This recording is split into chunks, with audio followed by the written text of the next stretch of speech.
Salam, Om Swastiastu, Namo Buddhaya, Salam Kebajikan.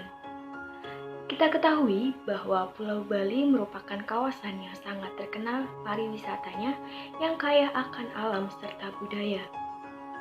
Bahkan, Bali lebih dikenal daripada Indonesia. Ada yang menyebut bahwa Bali dan Indonesia itu merupakan kawasan yang berbeda, kawasan yang terpisah, atau dengan kata lain, Bali itu berdiri sendiri.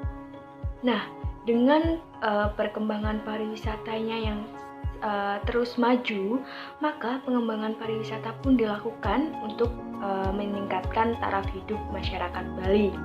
Nah, salah satu contoh pengembangan pariwisata yang akan dilakukan adalah reklamasi yang direncanakan akan dilakukan di Teluk Benoa, Bali. Banyak pro kontra akan rencana ini. Nah, pada kesempatan kali ini, saya, Vina Oktaviani, mahasiswi Bisnis Perjalanan Wisata, Sekolah Vokasi Universitas Gadjah Mada, menyatakan tidak setuju dengan rencana reklamasi tersebut. Mengapa saya menyatakan hal demikian? Menurut saya, hal terpenting yang harus diperhatikan dalam pengembangan pariwisata adalah masyarakat.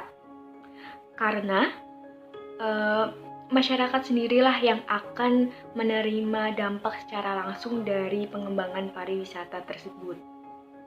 Jangan sampai wisatawan ataupun para penguasa pariwisata merasa senang, namun di balik itu semua ada masyarakat yang merasa resah, merasa terganggu, mendapatkan dampak-dampak negatif dari pengembangan pariwisata. Jika dilihat dari sudut pandang dampak pariwisata terhadap ekonomi, rencana reklamasi di Teluk Benoa ini akan merugikan nelayan.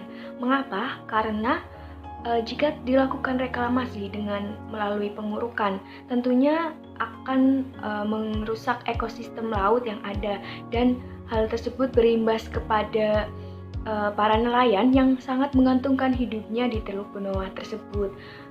Dengan pengerukan, lalu ekosistem di laut pun akan terganggu dan nelayan akan kesulitan mendapatkan hasil tangkapan yang seharusnya. Selain itu, jika Teluk Benoa direklamasi melalui pengurukan, lalu didirikan industri-industri seperti villa, hotel, dan resort, itu juga akan berpengaruh terhadap pariwisata di Bali, karena pariwisata di Bali ini sangat bergantung dengan alamnya.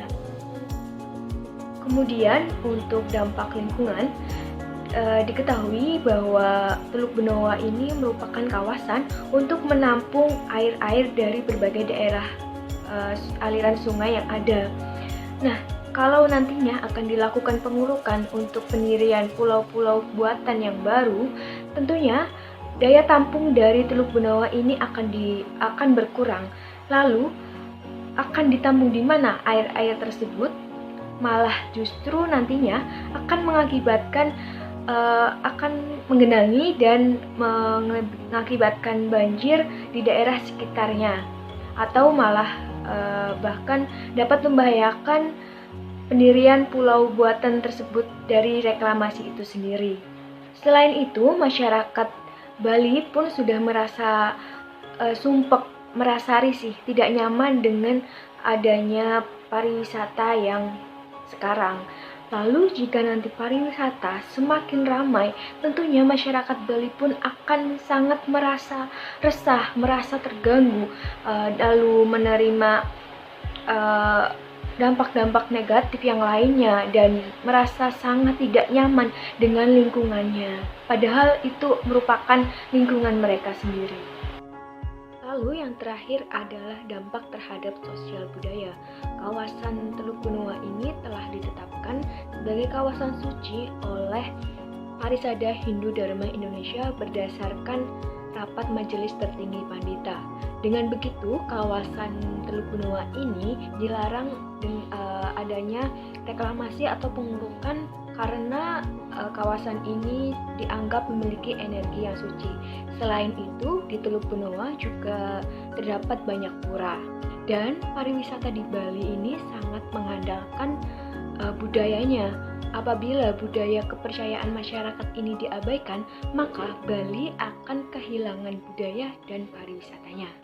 Sekian pendapat dari saya mengenai argumen terhadap reklamasi Teluk Benoa Bali. Mohon maaf dan tolong koreksinya apabila terdapat kekeliruan. Terima kasih, sampai jumpa.